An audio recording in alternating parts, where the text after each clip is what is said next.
3HL 104.5 The Zone. When Timberlake was doing this stuff, all in. I don't know about that Man in the Woods thing. I tried. He needs to go back. Somebody like Man in the Woods. I'm sure lots of people do. Okay. I wasn't down. Don't knock JT, man. You got with Jay-Z. Listen, you got win all the way off. He is the most talented person in the world, Justin Timberlake. Yeah, he is. I've let you say that before. Yeah, he'd go on Saturday Night Live and host that thing, and he's the best person on that thing. Chris Brown would, too. Chris Brown's great. Okay. You're right. You're right. All right. Okay. It's a short list. It's most definitely a short list. Usher Raymond for a minute. Yeah, Usher don't do too much writing, though. That's the only thing. That's right. Usher. That's You right. know what I mean? But he's into all kinds of things. Yes, he is. That's without question. 3HL 104.5 The Zone. Brett Doherty, Don Davenport, Ron Slay. And this guy, Rodger Saffold. Yes. Titans. Offensive guard. What's up, y'all?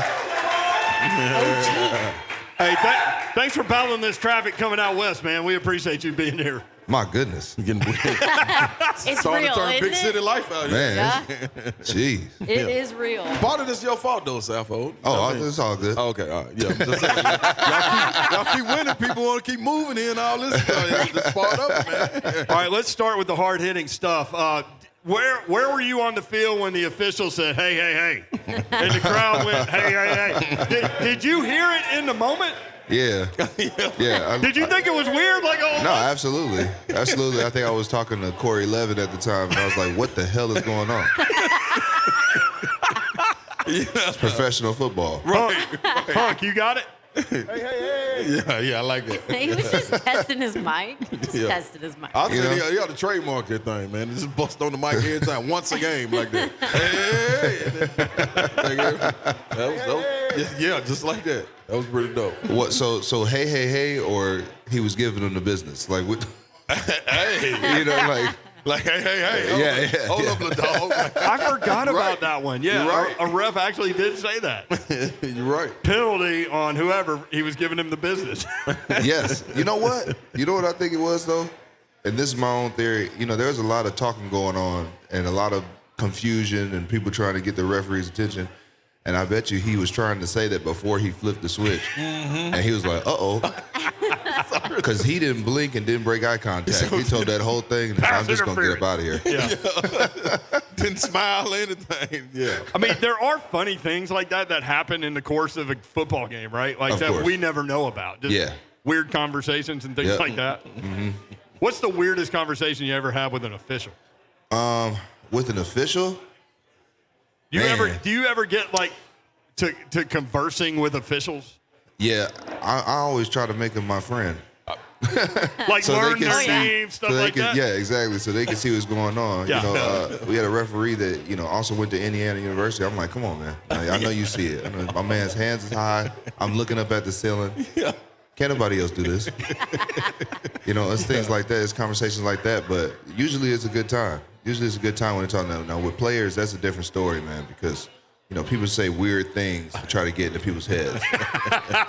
And you know that Taylor Lewan is one of them. Yeah. Oh, yeah. Oh, yeah. He said, You right there by him. Yeah. You got the comedy show right next to you. Exactly. We were playing against the Chargers a couple years back, and all he kept on saying is that somebody smelled like pickles. Like smelled like pickles. And I mean, was messing this guy's game up. He ain't played well the whole game. Little vinegar out there. Pickles and Kool-Aid, right? This man, Oh, my God. man, do you guys know this guy smells like pickles? Like, I mean, every chance he could get. Are you quiet? I'm only quiet until, you know, somebody starts chirping obscenities. Yeah. Then it's free reign. You know, your mom. I don't care. Everybody can get it. I don't care. Everybody can get it at that point. Hey. They were chirping on Sunday. Were they? Oh yeah. They had no reason to. Yeah, chirp we on were Sunday. B words all day. Oh, wow. Wow. Yeah. So what happened when they looked up and it was 34-3? Man, we didn't even care. Yeah. We didn't care. Just hit the dude across you. Yeah. So I love that. I always say that doing what we do, Ryan Tannehill is a robot.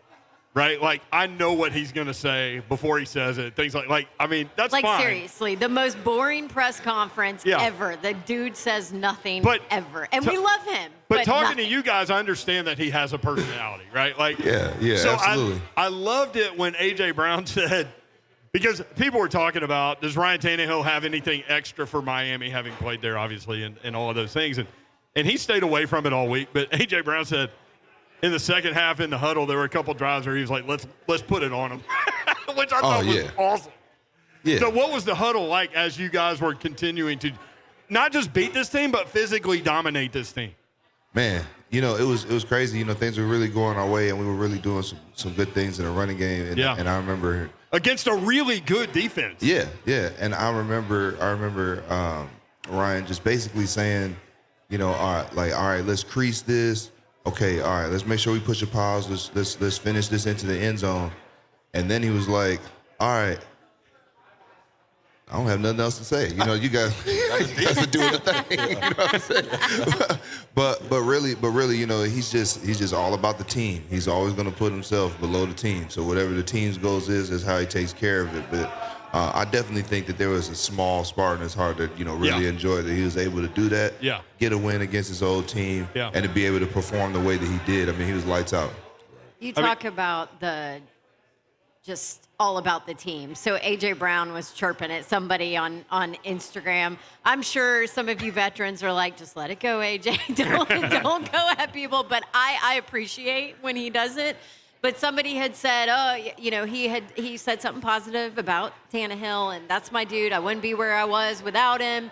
And somebody said, yeah, and your 2 catches, and I lost my fantasy team or fantasy game, and Brown went after him and basically said, we don't care. We were able to run the ball, and we got the win. That's all that matters. There were some more choice words after that, but I'll leave those out for radio purposes. But it's a perfect example of this team and that dude who is, is so good, and he doesn't care that he had 2 catches, right? Yeah. That is this team. Like, how has that kind of evolved this year with this turning into it's all about the team and what we can do? Well, it's not always easy, especially when you have a huge game like AJ had and then had to come back and only could contribute a couple catches. But, he does some things, blocking the ball. He takes a lot of attention, so he helps us out in the run game as well. There's many ways that you can help out as a wide receiver that goes beyond the catches, which we really appreciate him for. Yeah. Just having him on the field, is another threat that they have to worry about. And then also, my man's growing up. He's maturing. Yeah. I'm not going to say that it wasn't easy. I mean, he's going to want the ball. Right. Yeah. All great players want the ball. Yeah. Right. I mean, it just shows you, having somebody who really at this point, I consider him a superstar, for this team, to be able to be so humble when it comes to that fact. Yeah. Isn't that what makes this team special and this locker room different? I mean, you've played this game a long time, but it really seems like all y'all are like that. Like, our only goal here is to be holding that trophy on the last day, right? Yeah, and it's a blue-collar mentality. Yeah. And I think that's why people look at it as kind of different, because it's like these guys are just grinders. They just grind away. No matter who gets injured, they find a way to win the game. We're pushing people downfield. We're blocking for each other. I mean, some of our long runs, man, you just see some outstanding effort on the edge of people blocking people downfield. And I mean, if Derrick or Foreman or Hilliard decide to make somebody miss, it's a house call. So, we just try to give them those opportunities as much as humanly possible. As far as chirping, though, Instagram, I leave that alone. Because, there's nothing that you can do. Can't win that. Twitter, Yeah. let the fan base get them. Go ahead and quote tweet them. I had somebody do that to me, 2 days ago? Somebody just straight up said, I hate everything about you. Damn. I said, well, then just get a hobby then, brother. I don't know what else to tell you. That's something that you tell to your friends, like, man, I can't stand that guy. I'm going to add him and tell him. All that dude is trying to do is get a response, because there's no way anybody can say that to you. I mean, And it's going to really mean something. I felt bad after I quote tweeted him, though, because our fans really laid into it. I appreciate our fans. Yeah. I usually stay away from stuff like that, but every once in a while I'll retweet one just because I know the 3HO crew will go after people. Because, I mean, it's not like, oh, I don't hate you as a football player. Everything. Yeah. I hate everything. I hate your smile. I hate your laugh. I hate the way you look. I hate everything. At least it's consistent. I mean, it's all the way in. Hey, I went back and watched the game, bro, and I love watching the offensive line in the run game when I go back and watch the game when I'm not just watching the ball. Oh, right. Like live in the moment. Dude, you had some serious blocks, like down the field, on the other side of the field. Right. And, I mean, I know you take pride in that. That's got to feel good running down the field and then connecting with somebody like that. Oh, yeah, 100%. I mean, it feels really, really good. As you guys know, I was itching to get back on the field. Yeah. I mean, that whole COVID situation, that hit me from left field. And the day before the game, missing that Thursday night game, you know, I was already super ticked off. So this has built up energy over time. And now, you know, it's just trying to continue that and solidify the rest of this season. So, I mean, this is the best part of the season because, you know, we got reasons to play these last couple games. And then every game becomes extremely important. And that's when you see, you know, people's best performances start to come out. How the game before this, San Francisco game, you guys were out. How excited were you? Because you talk highly about the offensive line all the time. Right. How excited were you to see those guys have success and come in like at the drop of a hat and go out there and get that win on the O-line like that? What's crazy is before the game, I was probably more anxious than when I was playing. Yeah. You know what I mean? Yeah. And then after watching what those guys were able to do and seeing those guys work together, and I mean make some really good. Like right. you saw some great effort on that field that day, especially in the second half. Yeah. I was just so happy that those guys were able to pull it out. I mean, it made Christmas that much sweeter. Right. Right. I know we talk about, you know, the numbers thrown around, although nationally media members aren't talking about it like they should, but that's a completely different topic that I won't get on my soapbox about. But, you know, 88 guys have played, injuries in and out. You look at where you guys are at this point, guys getting back healthy, perfect timing. Are we going to see Derrick Henry at practice this week? Man. Probably. Hope so. Yeah. So all of that, the plus of it, I guess, and have you guys talked about this, is that you have depth unlike any other team across this league right now because you've had to figure out what you have behind your starters. I think what it is that our identity has made us comfortable. You know, basically what I'm saying is because of our identity, guys believe in that they're going to go in and be able to do the job to be able to win the game. Yeah. You know what I mean? Because they've had to. Yes. Yeah. But it's also because of who leads his team. You know, Vrabel leads his team. It's something he talks about all the time. So even if you're just joined the team that week, these guys are coming in, they're going in the game, they're contributing, they're having good performances. I mean, that's just belief to me. That's belief, 100%. So your coach should be coach of the year, you think, huh? Yeah. Yeah. I mean, without question, right? I think it's like dealing with this because we've seen other teams dealing with what we're dealing with, but then to be where we are and dealing with it. Yeah. To see the teams that we've beaten when we were dealing with it. I mean, I'm sure that it was probably just, you know, everybody in this room and my team that believed that we were going to beat LA. You know what I mean?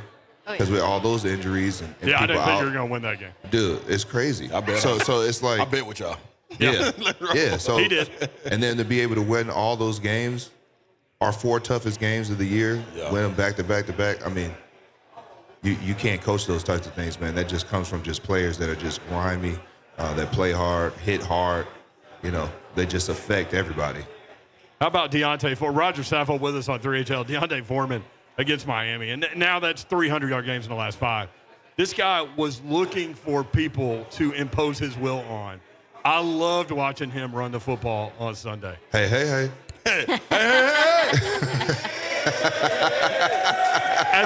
As an offensive lineman, is there an adjustment in terms of how long you hold your block, where you are, when you go to the second level? Like, is there an adjustment depending on who the running back is? Yeah. I think that when you're dealing with more of like a scat back, sometimes you don't have to hold it as long because they just find the holes, just hit it. Then other times, when you got people that are real grinders, you just want to stay attached so that even if he's running through an arm tackle, you can drive a guy off the ball. I mean, there's a lot of times that we got probably hit it 2 yards, but then we were able to push it and get 4, 5, and 6 yards. And our first down efficiency was off the charts. Yeah. Once we start getting that run efficiency down, next thing you know, we got a bunch of third and shorts. I mean, that was amazing. That was incredible. But with Deontay, he reminds me of Steven Jackson. Oh, You that's know what a I mean? good That's a comparison. He reminds me of Steven Jackson, the way that he runs and how he's able to accelerate, kind of like the ferocity that he runs with the ball. Yeah. That and the fact that his dreads just fly everywhere when he hits somebody. That's kind of my comparison with him. But it's great to have a guy like that on your squad. And one, like you guys said, I can't wait to get Derrick back and just have that 1-2 punch. Oh my gosh! I mean, we're gonna be feared back there. I mean, that is the elephant in the room, right? And the elephant had a birthday today.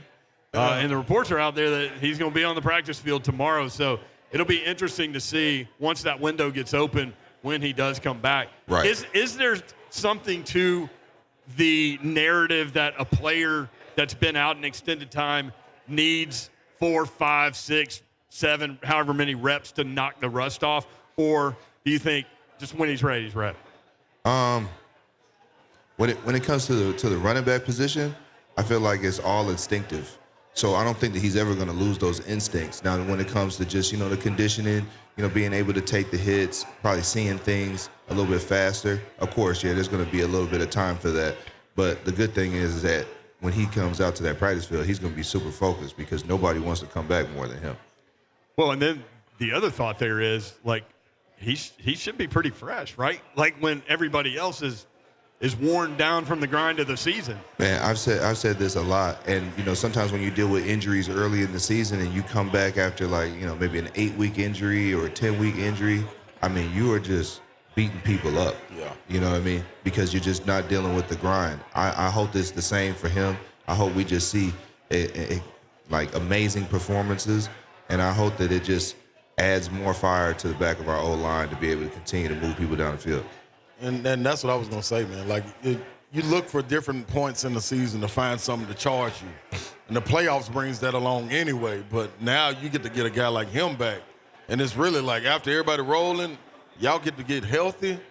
Other people dropping like flies. Hey, man.